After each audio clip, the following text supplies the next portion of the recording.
नमस्कार, मैं वीरेंद्र बिष्ट और इस समय हम मौजूद हैं गुमानी वाला गुजर प्लॉट में, और जिसकी स्थिति बहुत ज़्यादा ख़राब है और लगातार यहाँ के लोग संघर्ष के साथ अपना जीवन जी रहे हैं। पहले ही सड़क की और नाली की व्यवस्था बहुत ख़राब है और पिछले 7-8 महीने से जो कूड़े का ढेर यहाँ पे लगाने का प्रयास किया जा रहा है नगर निगम अध्यक्ष द्वारा, उसको हटाने के लिए जो धरना प्रदर्शन किया जा रहा है, वही लोग आज यहाँ पे परिवर्तन की मांग करने के लिए हमारे साथ जो है दीप शर्मा जी, वो नगर पालिका अध्यक्ष जो पिछले पूर्व में रहे लगातार 15 साल, और अब जो यहाँ पे जनता की आवाज़ बनने जा रहे हैं। नमस्कार सर, सबसे पहले तो आपका उत्तराखंड उधर लाइव में आपका स्वागत है। आप पिछले 15 साल जो है पूर्व में लगातार नगर पालिका अध्यक्ष रहे। उस समय की जो गुमानी वाला की व्यवस्था थी गुजर प्लॉट की, तब क्या थी और आज क्या है? देखिए, ये जो गुजर प्लॉट वाला एरिया है, गुजर प्लॉट मनसा देवी वाला, ये एरिया नगर निगम में जुड़ा था पिछले टर्म में, और जो स्थिति इसके जुड़ने की तब थी वो स्थिति जस की तस है। इस 5 साल में मुझे नहीं लगता कोई गली यहाँ पर सड़क बनी होगी तो हो सकता है कोई किसी अपने चहेते की बनी हो तो बनी हो, या कहीं प्लॉटिंग हो रही होगी तो वहाँ पर बनी हो तो बनी हो, लेकिन जहाँ जनता रह रही है वहाँ नहीं बनी है। और जहाँ पर ये छूटा था बिल्कुल वहीं है। और जबकि जो 40 वार्ड हैं, 40 वार्ड में सबसे पिछड़ा हुआ वार्ड जो है वो ये गुजर प्लॉट वाला वार्ड है, और इसको सबसे पहले ध्यान दिया जाना चाहिए था। और बल्कि होना तो ये चाहिए था कि जो वार्ड पिछड़े हैं उन्हें चिन्हित करके सबसे पहले वहाँ पर डेवलपमेंट का कार्य होना चाहिए था, ताकि ये वार्डों की स्थिति जो पुराने वार्ड है उनके बराबर आती, फिर सबको मिलकर एक साथ चलना चाहिए था। लेकिन स्थिति बहुत ख़राब है, और मेरे को ऐसा लगता है कि जैसे लगता ही नहीं है कि ये वार्ड के नगर निगम का भी पार्ट है। अगर आप देखें इसके बगल में आप अमित ग्राम के वार्ड देख लें, उसके आगे मीरा नगर है, मालवीय नगर है, गीता नगर है, कहीं देख लो सब जगह में, और इसमें देख लो बिल्कुल ज़मीन आसमान का बंतर है।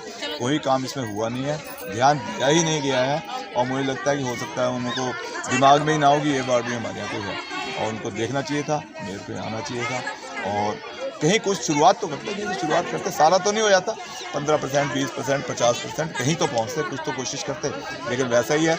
और मुझे तो बताया गया कि बरसात में स्थिति ख़राब हो जाती है, बच्चे स्कूल जाने लायक नहीं जाते, हालत इतनी ख़राब होती है, कच्चा है, ऊपर से पानी भरा रहता है, तो स्थिति बड़ी ख़राब है। और देखो, अगर भगवान ने चाहा और कुछ परिवर्तन हुआ तो सबसे पहले जो है काम यहीं गुजर प्लॉट से शुरू हो, और इस वार्ड को और वार्डों के बराबर लाया जाएगा, ताकि इन लोगों को भी लगे कि हम भी नगर निगम में पार्ट है, नगर निगम के हम भी हिस्से हैं, और नगर निगम वाले हमें भी उतने ही समझते हैं जितना हम नगर निगम को समझते हैं। अभी तो लोग अपने आप छला सा महसूस कर रहे हैं कि वोट भी दिया और हुआ कुछ नहीं, तो ऐसी स्थिति नहीं होनी चाहिए, देखा जाना चाहिए था। अब पता नहीं क्या उनकी व्यवस्था है, क्या प्रायोरिटी क्या है, यही समझ नहीं आया किसी का। बल्कि यहाँ क्या, अब यहाँ लोग कूड़े से परेशान हैं, कूड़ा यहाँ क्यों डाला जा रहा है, शहर में लोग इसलिए परेशान है कूड़ा उठ क्यों नहीं रहा है, काम क्या हो रहा है, वहाँ से कूड़ा उठ नहीं रहा है और यहाँ कूड़ा डाला जा रहा है। और लोकतांत्रिक व्यवस्था में ऐसे है कि जब जनता उठ खड़ी है तो जनप्रतिनिधि का ये काम है कि उनकी बातों को सुने, इग्नोर ना करें, और फिर कल को भी उनके लोगों के बीच में आना है, इन्हीं जो लोगों के साथ आएंगे जो पूरे धरने बैठे हैं, तो मैं ये समझता क्या कह के आएंगे, इतने दिन हो गए लोगों को बैठे हुए, तो क्या सोच के वो आएंगे यहाँ पर कि क्या कहेंगे। जब लोग कहेंगे हम धरने बैठे तब तो तुमने सोल्यूशन नहीं निकाला, सब कुछ इनका। अब वो तो कहते हैं डबल इंजन की सरकार या तो ट्रिपल इंजन की सरकार है, ऊपर देश में प्रधानमंत्री है, प्रदेश में मुख्यमंत्री है, और या निगम है, सब कुछ होते हुए भी अगर उन्हीं की जनता परेशान है। और ये जो लोग धरने बैठे हैं निश्चित रूप से इन्हीं लोगों ने तो वोट देकर सबको जिताया है ना, तो अगर जीतने के बाद उनको भूल जाए तो चला हुआ। तो आपको क्या कारण लगता है कि किस कारण से ये क्षेत्र के विकास के नाम पर वंचित रह गया? देखो, ध्यान नहीं दिया गया। एक्चुअली क्या है, अनुभवहीन व्यवस्था थी, बिल्कुल नए ड्राइवर के हाथ में गाड़ी दे दी गई जिसे कोई अनुभव नहीं था, और यही कारण रहा कि जो काम होने चाहिए थे वो किए नहीं, और जिन कामों की जरूरत नहीं थी वो काम कर पैसा उसमें खर्च दिया। पैसा खर्चने के पीछे कारण क्या रहा होगा हम कह नहीं सकते, लेकिन जो काम होने चाहिए थे वो काम किए। सबसे पहले सड़क और नाली होनी चाहिए जो लोग हैं। अभी लोग आपस में जब आपने कुछ किया ही नहीं, नालियाँ बनी नहीं है, इधर का पानी उधर जा रहा है, उधर का पानी इधर जा रहा है, तो लोग झगड़ेंगे ना, तेरा पानी मेरी तरफ क्यों आ रहा है, अब ढाल नहीं है, कुछ नहीं है, नाली नहीं, तो पानी तो इधर जाएगा, झगड़े होंगे। वो चीज़ सबसे पहले जो बुनियादी चीज़ थी वो चीज़ पहले प्रायोरिटी में रखते उसे किया जाना चाहिए। तो मेयर मैम तो ये कह दिया कि कहता हमारे पास कहता ऊपर से बजट ही नहीं आ रहा, किसी भी काम को लेके कुछ काम नहीं हो रहे। देखो, जब हम नगर निगम जब हमने छोड़ा तो 18 करोड़ के लगभग था उसमें, कुछ और आया, कुल मिला के 18 करोड़ था। 18 करोड़ ये कहना कि अच्छा आप ये बताओ, अगर नहीं था पैसा तो उन्होंने सड़क के बीच डिवाइडर लगा, यहाँ से वहाँ तक पोल बना, जिसकी इतनी आवश्यकता नहीं। भाई जो सड़क के पीछे पोल लगाए हैं, डिवाइडर पे पोल है, उसकी क्या आवश्यकता थी? भैया नगर निगम बाहर चल गया, इसलिए देहरादून के बीच में तो लाइट नहीं है ना, कहीं गाड़ियाँ चल रही है ना, सबको वो काम हो सकता था। लेकिन पहले ये काम थे, जो प्राथमिकता वाले काम थे वो छोड़ दिए, जो गैर जरूरी काम थे उन्हें पैसा खर्च दिया। और खर्चने का कारण क्या आ रहा वो व्यक्तिगत रूप से वो जानते हैं, लेकिन जो बुनियादी काम था, जिस कारण से लोगों ने उनको जिताया, जिस कारण से लोगों ने उनको वोट दिया, तो भूल गए। मतलब सीट पे आने के बाद उनका अपना एजेंडा चल गया, जो एजेंडा पब्लिक का था ये नहीं होना चाहिए। तो अभी आपने देखा होगा कुछ समय पहले जो है नगर पालिका के सामने जो आपके समय में ठेकेदार थे, वो अपनी धनराशि प्राप्त करने के लिए जो धरना प्रदर्शन किया था, उस समय भी अभी जो है कई लोगों के 10-15 लाख 20 लाख रुपए उनको नहीं मिले हैं, और लगातार जो बाहर के जो ठेकेदार हैं यूपी और हरियाणा के, उनको काम मिल रहा है। उस पर क्या कहना चाहिए?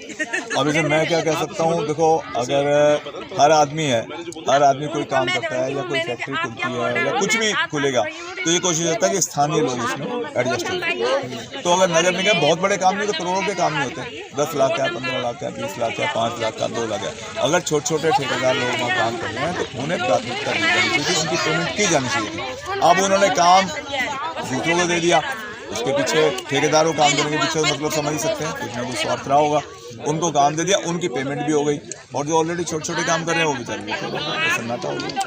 ये यही तो अनुभव की कमी है, आपको देखना चाहिए ना, वो जनता आपकी है।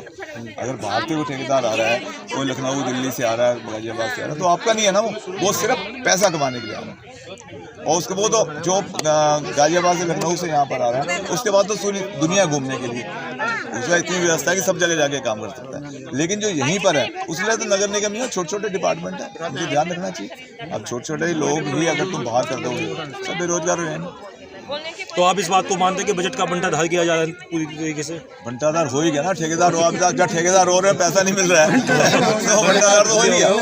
ठीक, तो देखिए हमारे साथ जो दीप शर्मा जी थे, फील्ड में लगातार 15 साल का तजुर्बा जो है इनको था, और इनको किसी कारणवश सीट छोड़नी पड़ी जनता के माध्यम से, मगर अब दोबारा से एक बार जनता इनको जो है अपने दिलों पे बसाना चाह रही है, क्योंकि इनके जो पिछले 15 साल के विकास कार्य थे उससे जो जनता है बहुत खुश थी। मगर जब से नगर निगम में ये क्षेत्र पहुंचा है तब से आप देख सकते हैं कि जनता के हाल क्या है, कॉलोनियों के और निगम क्षेत्रों के हाल क्या है। धन्यवाद।